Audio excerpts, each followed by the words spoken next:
6 বছরের ছোট্ট এক শিশু মুনতাহা, ঠোঁটে লাল রঙের লিপস্টিক, মুখে মায়াবী এক হাসি। হঠাৎই বাড়ি থেকে নিখোঁজ হয়ে যায় এই ছোট্ট শিশুটি। এরপর আর কোথাও তাকে খুঁজে পাওয়া যায়নি।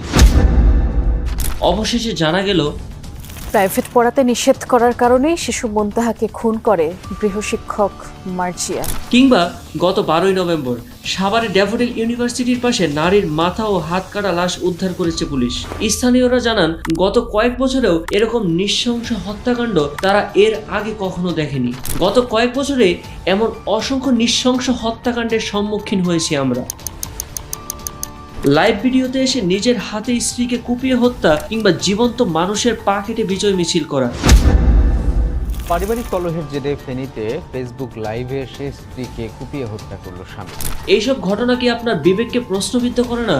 আমরা কি আদৌ সভ্য সমাজে বাস করছি কিনা? নৈতিক মূল্যবোধের কেনই বা এত অধপতন, কেনই বা এত খুন,